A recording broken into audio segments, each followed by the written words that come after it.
नमस्कार बच्चों, आज हम लोग वाक्यों के बारे में पढ़ाई करेंगे। वाक्य हम लोग साधारण से दो रूपों में देखते हैं। पहला है रचना के आधार पर, दूसरा है अर्थ के आधार पर। तो पहला जो रचना के आधार पर है उसके बारे में आज हम लोग चर्चा करेंगे। तो पहला यहाँ पे देखिए, वाक्य रचना के आधार पर तीन प्रकार के होते हैं। पहला है सरल वाक्य, दूसरा है संयुक्त वाक्य और तीसरा है मिश्रित वाक्य। तो इन तीन वाक्यों के बारे में आज हम लोग चर्चा करेंगे। तो सरल वाक्य पहला कौन सा है? सरल वाक्य।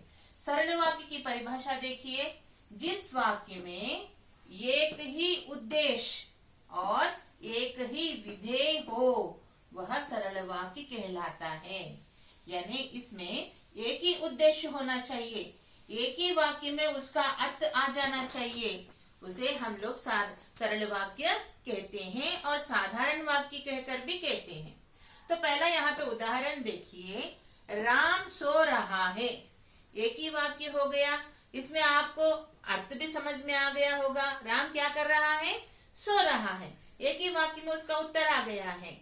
और वह यहाँ आया, वह यहाँ आया, यानी यहाँ पर क्या है? स्थान के बारे में भी बताया गया है। यानी इस समय वह क्या कहाँ पे आ गया?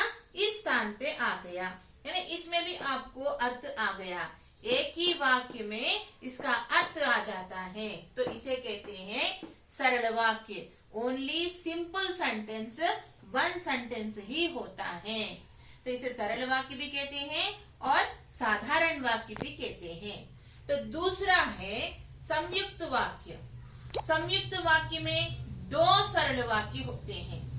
देखिए, जिस वाक्य में दो या दो से अधिक स्वतंत्र वाक्य, स्वतंत्र यानी सरल वाक्य, एक ही वाक्य में स्वतंत्र रूप से अर्थ आ जाना चाहिए। स्वतंत्र वाक्य समुच्चय बोधक से जुड़े होते हैं, उसे हम लोग संयुक्त वाक्य कहते हैं। जैसे दो सरल वाक्य है, समझिए, उसके बीच में क्या आना चाहिए? किंतु या परंतु और तथा या। ऐसे ये शब्द कौन से हैं? समुच्चय बोधक के शब्द।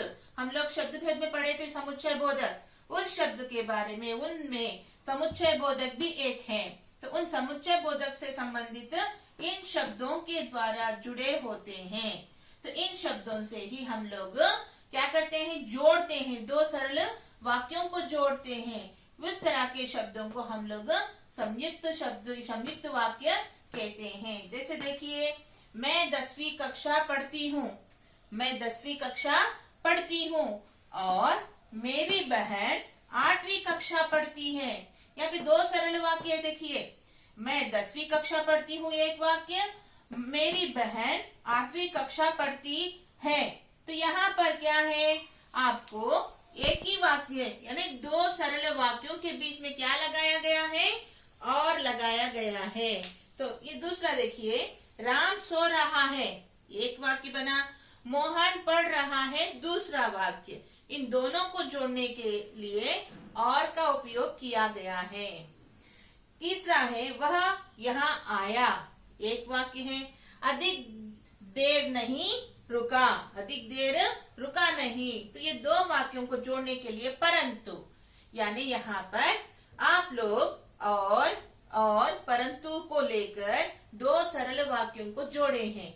ऐसे वाक्यों को संयुक्त वाक्य कहते हैं। तो तीसरा है मिश्रित वाक्य।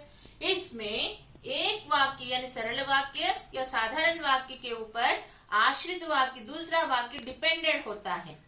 तो ऐसे वाक्यों को हम लोग मिश्रित वाक्य कहते हैं। जिस वाक्य में एक से अधिक वाक्य मिले हो और उनमें से एक वाक्य प्रधान हो और वह मिश्रित वाक्य। एक प्रधान वाक्य होता है, दूसरा आश्रित वाक्य होता है, डिपेंडेंट सेंटेंस होता है। जैसे कि हमारे प्रधानाध्यापक जी ने कहा था क्या कि कल विद्यालय बंद होगा। यानी इस वाक्य के ऊपर हमारे प्रधानाचार्य जी ने कहा था, वाक्य के ऊपर कल विद्यालय बंद होगा आश्रित है, डिपेंडेड है। इसलिए हम लोग किसका उपयोग करें, यहाँ पर की का उपयोग करे हैं। दोनों को जोड़ने के लिए की का उपयोग करे हैं। मैंने देखा राम सो रहा है। इन दोनों के ऊपर, मैंने देखा के ऊपर राम सो रहा है, डिपेंडेड है। इसके लिए भी की का उपयोग की मैं। जब वह यहाँ आया तब मैं घर पर नहीं था। ये दोनों को एक दूसरे के ऊपर डिपेंडेड वाक्य है, यहाँ पर तब का उपयोग करके जोड़ी हूँ, इसीलिए इसे संयुक्त मिश्रित वाक्य कहते हैं। तो वाक्य रचना में रचना के आधार पर 3 वाक्य होते हैं, सरल, संयुक्त और मिश्रित वाक्य। धन्यवाद।